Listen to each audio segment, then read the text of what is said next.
Дуи утре ќе го одржи првиот постизборен конгрес. Албански медиуми, повикувајќи се на извори од партијата, пишуваат дека Ахмети утре ќе промени над 70% од актуелното раководство со нови кадри. Неофицијално, на списокот за заминување се високи партиски функционери како Талат Джафери, Назим Буши, Агим Нухиу, Ејуп Алими, Фатмир Бесими, Ејуп Рустеми, Фатмир Дехари, Муса Джафери, Теута Арифи, Рамис Мирко и Садула Дураку. Како чекор кон поголемо реформирање на Дуи, Ахмети ќе ги замени со нови имиња. Политичкиот аналитичар Сефер Салмани смета дека ова е прв и важен чекор, но за суштински реформи Дуи треба целосно да го промени досегашниот начин на функционирање.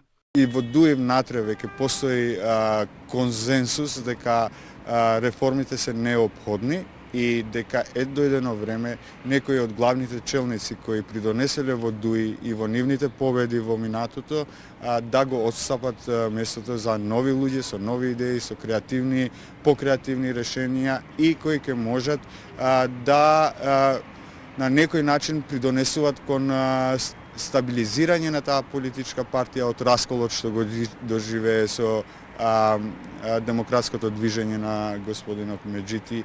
Заминување на Ахмети од лидерската позиција во овој момент според Салмани не е решение, бидејќи тоа ќе значи и распад на партијата. Сепак вели дека е време Дуи полека да почне да се подготвува и за ваков чекор во иднина. Таа политичка партија во повеќето од случаеве победата го заосновала врз основа на ликот на господинот Ахмети и довербата кој тој го има кај албанските гласачи. Затоа јас викам дека не е важно да се сменат само луѓево, туку моделот на функционирање.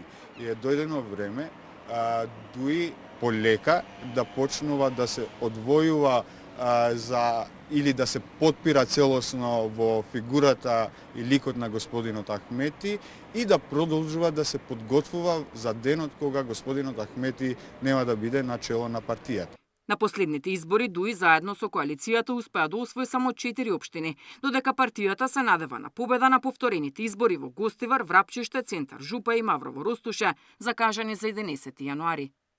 Деспина Тодоровска, Сител телевизија.